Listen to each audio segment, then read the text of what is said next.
Olá, seja muito bem-vindo, seja muito bem-vinda ao Macro Review. Eu sou Nayara Fraga, do time de conteúdo do C6 Bank, e nesta semana nossa equipe econômica analisa o drama dos europeus. Não tem saída simples para a Europa. A lista atual de complicações inclui crise de energia, guerra na Ucrânia, a pior seca em 500 anos e a maior inflação em mais de 2 décadas. Agora, na semana passada, para ser mais exata, o Banco Central Europeu anunciou juros ainda mais altos, uma medida que ajuda a controlar os preços e, ao mesmo tempo, freia a economia. Qual vai ser o desfecho disso tudo? Será que a Europa vai entrar em recessão? E qual é o impacto disso na economia global? No episódio de hoje, a gente analisa essas questões e volta ao Brasil para explicar no detalhe a queda da inflação brasileira no mês de agosto e para compartilhar com vocês nossas projeções revisadas para o PIB, para o IPCA e para as contas públicas brasileiras. Hoje é 12 de setembro de 2022, lembrando que você pode ouvir a gente nos principais tocadores de podcast. Se você está ouvindo a gente no Spotify, deixa as estrelinhas aí. Se você está ouvindo no YouTube, deixa seu like e conta pra gente o que achou. Vamos nessa?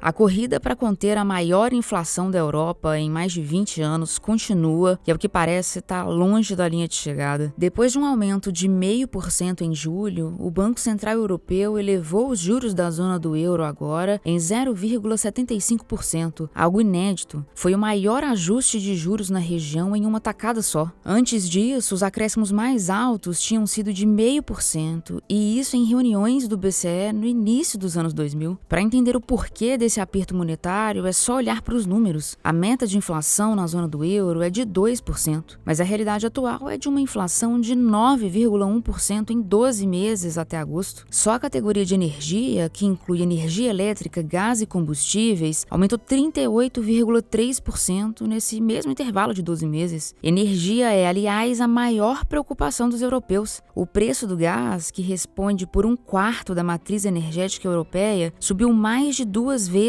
desde o início da guerra na Ucrânia. E isso assusta, principalmente se a gente pensar que o gás tinha um preço em geral estável, que quase não se alterava. A razão disso está na relação com a Rússia. Para quem não lembra ou não sabe, os russos são os maiores fornecedores de gás na Europa. Ou talvez a gente tenha que dizer eram, né? É que a Rússia anunciou no dia 2 de setembro a interrupção completa do fornecimento de gás pelo Nord Stream 1, que é o principal gasoduto que liga a Rússia à Europa. Ele sai do território russo e vai até a Alemanha. A justificativa que a Rússia deu para interromper o fornecimento de gás foi a dificuldade para obter peças para fazer reparos no gasoduto. Mas, na visão do Ocidente, é claro que isso é uma retaliação ao apoio que a Europa tem dado à Ucrânia. E qual que é a consequência disso para a economia? Bom, a restrição na oferta de gás naturalmente puxa o preço do gás para cima. E com ele sobem também as fontes de energia usadas agora como substitutas ao gás. O carvão, por exemplo, saltou 170% de fevereiro de 2022 até agora. Indústrias europeias passaram a usar carvão para driblar o custo exorbitante do gás e garantir energia para as atividades das fábricas. É isso, os europeus reativaram usinas de carvão, que é uma fonte de energia poluente. Eles também estão postergando o fechamento de usinas nucleares, que seriam desligadas no fim do ano. E a busca por alternativas não para por aí. A Alemanha está investindo na construção de plataformas próprias de regaseificação. O nome não é muito amigável, mas a finalidade dessas plataformas é. Elas são estruturas capazes de fazer o gás líquido retornar ao estado gasoso. E por que o interesse nisso? Se não dá para contar com o gás que vem pelo gasoduto, uma saída é comprar o gás de países mais distantes. O jeito de fazer esse transporte é via navio e com o gás em estado líquido, que é para caber mais gás. Funciona, mas é um transporte bem mais caro e bem mais demorado. Fora que a construção de uma plataforma de regaseificação leva um tempo e custa uma fortuna. A coisa não está simples. A profundidade da recessão econômica na Europa, que já é dada como certa por muitos analistas, ela vai depender de quando e como essa crise de energia vai ser solucionada. Por enquanto, o que a gente vê é que o gás russo não tem um substituto em volume suficiente para repor o gás que está sendo retirado do mercado pela Rússia. Na visão do nosso time de economia, a Europa está num beco sem saída fácil. De um lado estão os juros altos, que freiam a inflação e, ao mesmo tempo inibem investimentos, o que acaba forçando a economia a desacelerar. E de outro está a energia, que quando falta, impede qualquer país de crescer. A gente acredita aqui que a probabilidade de haver recessão na Europa é alta. E qual seria o impacto disso para outros países? O que essa recessão na Europa poderia significar para o Brasil? Quem responde é a Cláudia Rodrigues, economista responsável pela cobertura internacional na equipe econômica do C6 Bank.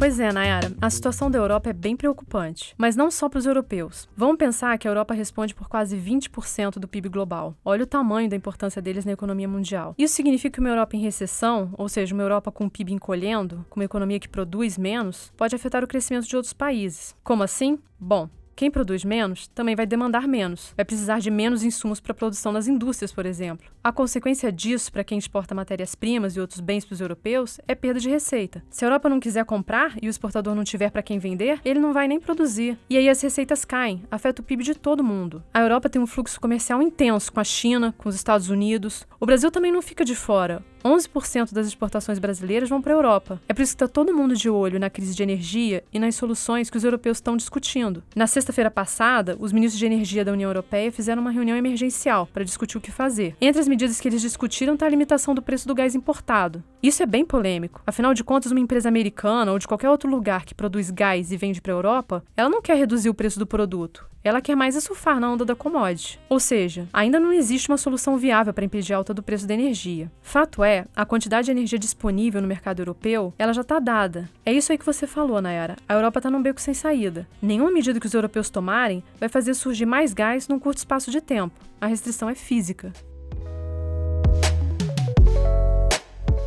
O assunto agora é inflação no Brasil. A redução de impostos sobre combustíveis e energia continua trazendo alívio para os preços no Brasil. Em agosto, o IPCA, que é um indicador oficial da inflação no país, caiu 0,36%. Só os preços de gasolina e energia elétrica contribuíram para retirar 0,72 ponto da variação mensal do indicador. Quando a gente olha para o IPCA sem considerar o efeito da redução dos tributos, a gente vê que a inflação está desacelerando de forma lenta. Isso não significa queda de preços, mas sim um ritmo de alta menor. É só imaginar que você está subindo uma escada e que a altura dos degraus de agora seja menor que a altura dos degraus anteriores, mas você continua subindo. É assim que está a nossa inflação. No acumulado de 12 meses, o IPCA sobe 8,73%. O caso dos bens industriais, que inclui aí de veículos a pasta de dente, ele ilustra bem esse aumento menos intenso dos preços. A alta da categoria em 12 meses até agosto é de mais de 12%. O patamar ainda é elevado, mas fica abaixo do pico de 14% visto em abril deste ano. Se a gente observa só o mês de agosto, os bens industriais subiram 0,82%. Isso depois de 2 meses registrando números inferiores a esse. Mas essa surpresa não preocupa. A atual queda na cotação das commodities puxa o valor dos bens industriais para baixo. Então, a tendência é a gente ver os itens manufaturados em desaceleração mesmo.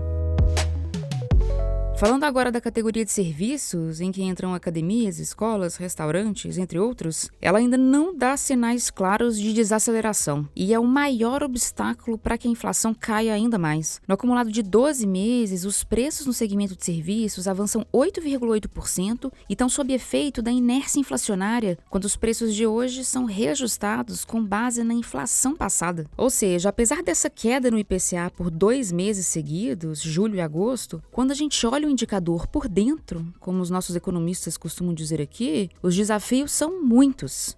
E faltou eu falar da alimentação. A inflação da categoria alimentação no domicílio, que exclui alimentação fora de casa, está em alta de 15,6% no acumulado de 12 meses. Continua caro se alimentar no Brasil.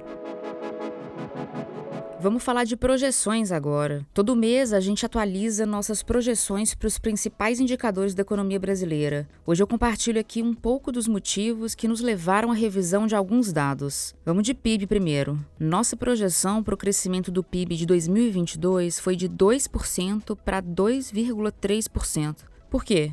Na primeira metade do ano, a gente teve um PIB robusto e acima do esperado por muita gente. O crescimento foi de 1,1% no primeiro trimestre e de 1,2% no segundo trimestre. E agora, índices de confiança da indústria, do comércio e dos serviços sugerem que a atividade econômica em julho também não foi ruim. Ou seja, o terceiro trimestre pode vir melhor que o esperado também. Mas daqui para frente, nossa previsão é de que a economia ande de lado. E para 2023, a gente espera um PIB de 0%. Segundo o indicador revisado pelos nossos economistas que eu destaco, IPCA. Nossa projeção para o IPCA de 2022 foi de 6,5% para 6%. A queda recente no preço das commodities, sobretudo do petróleo, foi mais intensa que a esperada, o que nos leva a projetar uma inflação menor para 2022. Depois que passar o alívio da redução de impostos, a inflação deve desacelerar de forma gradual. Para 2023, a gente projeta um IPCA de 5,7%. Terceira projeção revisada pelo nosso time que eu destaco: resultado primário do setor público consolidado. Lembrando, resultado primário basicamente é o valor que o governo arrecada menos os gastos que ele tem. Quando a gente fala em resultado primário do setor público consolidado, a gente está falando do saldo das contas de governo federal, estados e municípios. Nas nossas projeções, o resultado primário de 2022 foi de 0,6% do PIB para 1,1% do PIB. Estou falando aqui de superávit.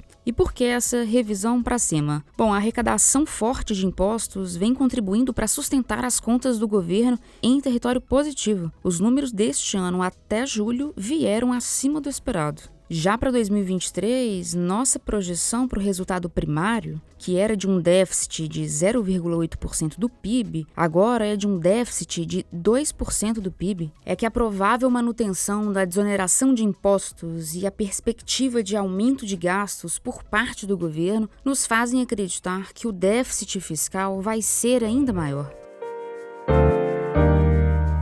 E chegou a hora da nossa agenda. Eu compartilho com você o que está no radar do nosso time de economistas nesta semana. Na terça-feira, 13 de setembro, os Estados Unidos divulgam dados de inflação ao consumidor, o CPI, do mês de agosto. A gente espera ver sinais de desaceleração em linha com a perda de ritmo da atividade econômica no país. Também na terça-feira, aqui no Brasil, sai a pesquisa mensal de serviços de julho. A gente prevê avanço de 1,1% para o setor. Esse aumento deve ser impulsionado pela categoria de serviços prestados às famílias, que tem um peso relevante no cálculo do PIB. Na quarta-feira, o IBGE divulga a pesquisa mensal de comércio de julho. Depois de 2 meses seguidos de retração, a gente espera ver uma expansão de 1,2% no varejo ampliado, que inclui o comércio varejista mais materiais de construção e veículos. Bom, é isso. Chegamos ao fim do episódio. Obrigada a você que ficou comigo até aqui. Quem faz parte da equipe econômica do C6 Bank são o Felipe Salles, a Cláudia Moreno, a Cláudia Rodrigues, o Eliezer Jacob e o Felipe Mack. A produção e o roteiro são desse time tolo, da Marlene Oliveira e Nayara Fraga. A edição de som é da Thaís Andréa. A direção de arte é de Oliver Cardoso, Rafael Vitor e Beatriz Batista. A divulgação nas redes sociais fica com Karina Campos, David Romay e Sara Santana. O Macro Review está disponível no Spotify, no Apple Podcasts, no Google Podcasts, no Deezer, no Pocket Casts